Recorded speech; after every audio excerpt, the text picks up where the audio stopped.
Welcome to the show. অবশেষে বহুল প্রতীক্ষার পর প্রেক্ষাগৃহে মুক্তি পেয়েছে রায়হান রাফি পরিচালিত মেগাস্টার শাকিব খানের সিনেমা তাণ্ডব। আর রিলিজের পরপরই সিনেমা হল থেকে শুরু করে সোশ্যাল মিডিয়ায় সবকিছু লন্ডভন্ড করে দিয়ে যাচ্ছে তাণ্ডব। ইতিহাসের সেরা সিনেমা, সেরা ভাইলেন্স হয়েছে এই সিনেমায়। তাণ্ডব 2 জাওয়ান এটার ধারের কাছে।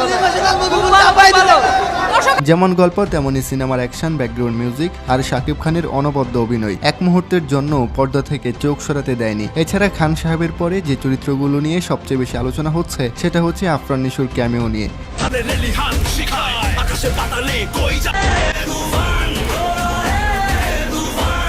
জি হ্যাঁ গাইস, এতদিন যেটা শুধু গুঞ্জন হিসেবে শুনে আসছি, সিনেমা হলে গিয়ে সেটা কিছুটা চমক দিয়েছে। মানে হচ্ছে তাণ্ডবে আফরান নিশোর ক্যামিও দেখা গিয়েছে। তবে এটা যেন তেন কোনো চরিত্র নেই। নিশোর প্রথম ছবি সুরঙ্গের মাসুদ হয়ে ভিলেন রূপে শেষের কয়েক মিনিট পর্দায় তাণ্ডব দেখিয়েছেন এই জাত অভিনেতা।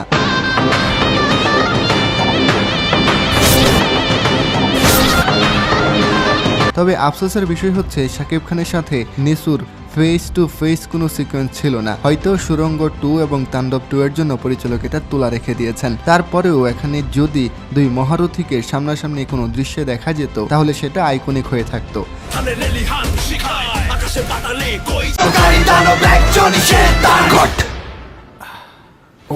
সো গাইস, এখন পর্যন্ত কে কে তাণ্ডব দেখেছেন অবশ্যই কমেন্ট করে জানাবেন এবং এরকম আপডেট পেতে আমাদের চ্যানেলটা সাবস্ক্রাইব করে রাখতে পারেন।